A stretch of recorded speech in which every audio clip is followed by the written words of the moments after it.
Assalamualaikum warahmatullahi wabarakatuh. Perkenalkan nama saya Argis Septiani, NIM 482012310013. Di sini saya akan mempresentasikan tugas UTS dari Ibu Apoteker Mayaranti Wilsya MSc yang mengenai materi pulveres, yang dimana menurut Farmakope Indonesia FI edisi 5, pulveres adalah campuran bahan obat atau zat kimia yang dihaluskan, ditujukan untuk pemakaian oral atau pemakaian luar. Pulveres adalah serbuk yang diracik dari satu atau beberapa bahan aktif, kemudian dicampurkan menjadi satu lalu dibagi menjadi beberapa bagian sama rata, dan dibungkus menggunakan kertas. Pulveres terdapat keuntungan yang pertama, dokter lebih leluasa dalam memilih dosis yang sesuai dengan keadaan si penderita. Obat yang tidak stabil dalam suspensi atau larutan air dapat dibuat dalam bentuk serbuk.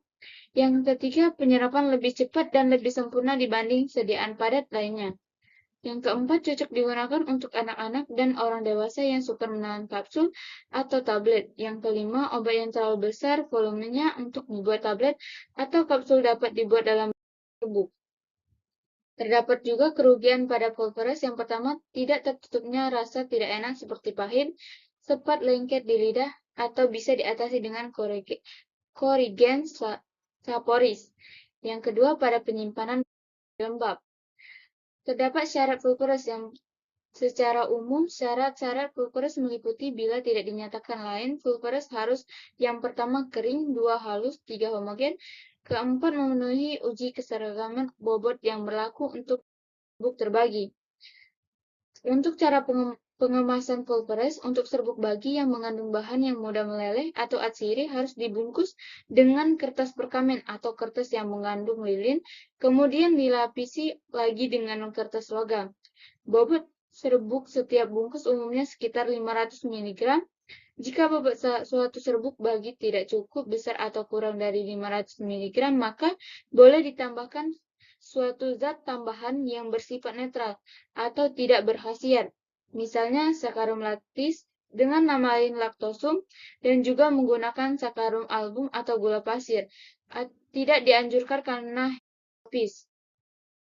Baiklah, contoh resep yang menggunakan phenobarbital 0,1 gram, paracetamol 0,2 gram. Untuk perhitungan bahan, phenobarbital 0,1 dikali 10 bungkus. Karena terdapat DTD, maka akan dikali dengan jumlah bungkus. Yang dimana 0,1 dikali 10 bungkus sama dengan 1 gram, atau 1000 mg.